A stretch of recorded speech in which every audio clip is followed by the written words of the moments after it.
What's up, guys? Today I want to talk about, in a little bit longer form video, and expound upon one of the things that distinguishes us from other gyms and one of the things that we prioritize to give value to all of our members. From the very beginning, me and Alex, we tried to define what makes us a quality gym. And really there are three things. First and foremost is community. Second is coaching. And then thirdly, what we're going to be talking about today is programming. It's the programming that we provide to our members here at AR Fitness. So first and foremost, let's just talk about our 5 principles, our 5 main principles for AR Fitness programming. Number 1 is we are a strength and conditioning program. We focus on strength. And when we say strength, we're talking about absolute strength, moving 1 rep maxes, max 4s, maybe even up to 3 rep maxes. We're going to talk about relative strength, being able to do weights for more reps over time. We talk about power, being able to produce as much force as possible in a shortened period of time. And then as well, we're talking about hypertrophy, so building muscle. So when we say we're a strength program, those are the 4 major things that we try to push to get better at for our members. And so when we're talking about conditioning, we're trying to talk about just aerobic and anaerobic fitness, lactate threshold training, VO2 max training, just general aerobic training. Those 2 things, those 2 major principles, strength and conditioning, is the foundation of what we are trying to improve via our programming, what we're pushing our members to get better at, those strength and conditioning. Now the second part of that is we want to isolate our strength and conditioning. Certain days of the week, specifically for us, Monday, Wednesday, Friday, we do our strength training. On Tuesday, Thursday, and then our community free workout on Saturday at 9 a.m., we do our conditioning training. The reason we do that is because we think that first and foremost, the research, at least preliminary research, has shown that that's actually going to long-term help us to improve more effectively and benefit more. Secondly, there is that it also is just safer for us to try and push heavy weights when we're not under a large amount of fatigue. And then thirdly, and from a coaching perspective, it's really easy for coaches to be able to progress people from week to week with specific weights, rep schemes, whatever it is, whenever it's structured in that way. So that's why we isolate that strength training on certain days, and then on conditioning training, the same thing. Maybe we're not pushing reps and sets, but maybe we're trying to push the pace from week to week and get a little bit faster, maybe a little bit faster, things like that. And we just find that that is actually going to help improve fitness and then therefore health more effectively for our members.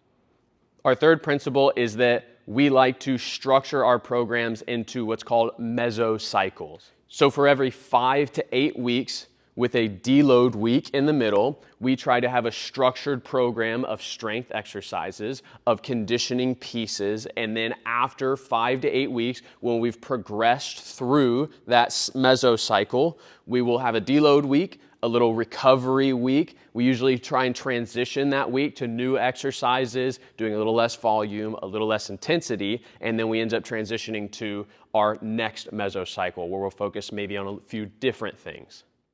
Fourthly, for our principles, we want to have testers. We want to make sure that we're actually testing ourselves and we're actually getting better. The worst thing you can do is bang your head against the wall, work out really hard for so long and see no progress whatsoever, right? So we want to make sure that we have tester workouts. Now for strength exercises, that's really easy. We can just test our 5 rep max back squat. We can start a cycle with 10 reps on a front squat and then end the cycle with the 10 reps again. And if we got heavier throughout that cycle, then we've definitely gotten stronger. We've definitely gotten fitter, right? Now for conditioning, we have like marquee pieces that we like. So one of those is our favorite workout here, acid bath, where it's 500 meters on the ski erg, right into 500 meters on the rower erg, and then 1,000 meters on the bike erg, 4 times as fast as we can. So we'll do that tester workout at the start of a cycle, and then potentially either at the end of that cycle in our transition and deload week, we might retest it, or just retest it over the course of a 6-month period, a year period, knowing that we're also improving our conditioning throughout that entire time. So we want to make sure that we actually have goals in mind while we are doing our programming.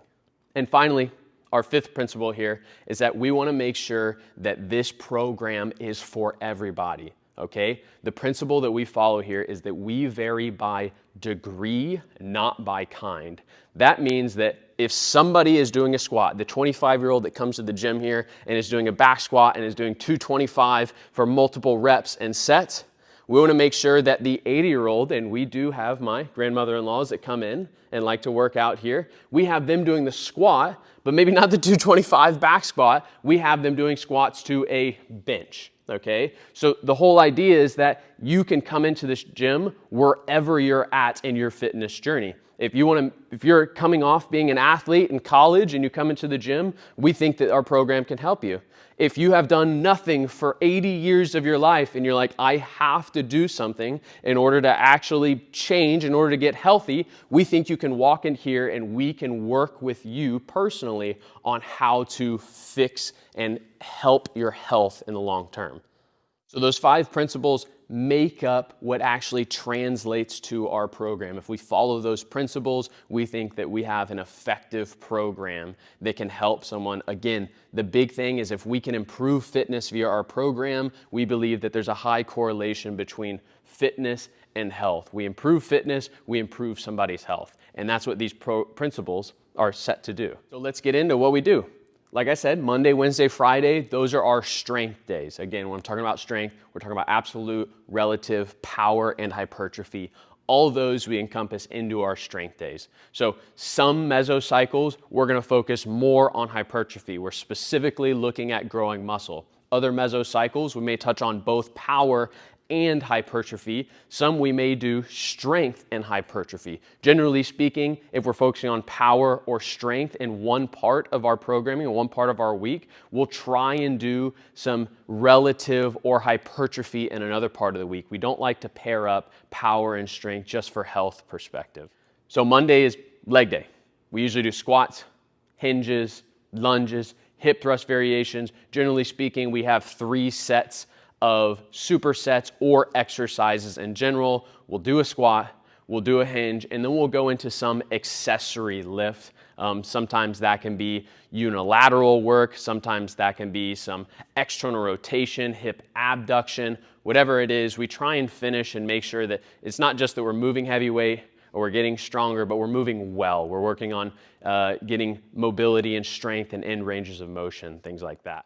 Wednesday is our upper body day. Wednesday we'll do a push and we'll do a pull. We're going to focus on the back and the biceps and the chest and the triceps and the shoulders. We'll do 1 push, 1 pull, and generally again, 1 accessory exercise. Maybe that's some upper back work, maybe that's some external rotation work, some rear delt work or mid delt work, just because you're not going to usually hit those whenever you're doing push variations. We always make sure that we're looking at movement patterns, but we're also looking at muscles that are being used in that movement pattern so that we have proper strength balance. And then finally, we have our full body Friday. For full body Fridays, we usually have 1 or 2 leg exercises, 1 or 2 upper body exercises or supersets.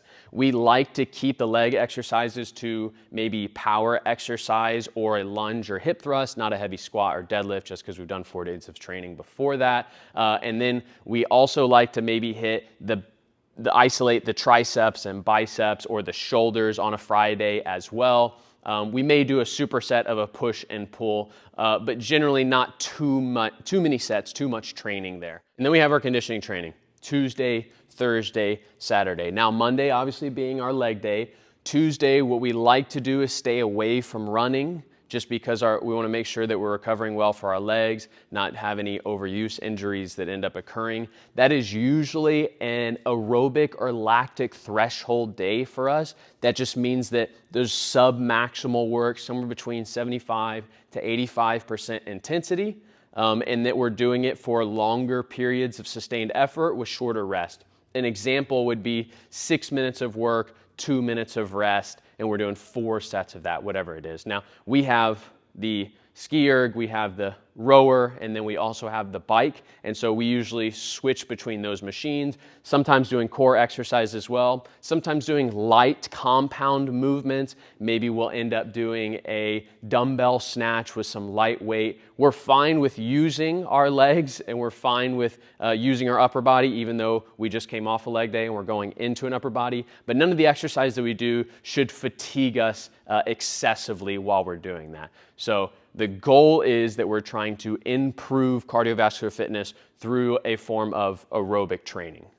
Then Thursday, generally we have our VO2 training day. Now what that means is that we have probably a shorter sustained effort, usually around 2 to 5 minutes, and longer periods of rest. So maybe an example is 3 minutes of work, 3 minutes of rest. We'll usually have running on Thursdays just because we've had a couple days before that to recover from our leg day on Monday. We'll also use the machines always. We want to try and push up to a close to maximal heart rate. I'd say somewhere like 85 to maybe even up to 95% heart rate with long recovery pieces. Again, another form of aerobic training that actually errs slightly more towards anaerobic as we get to that higher intensity.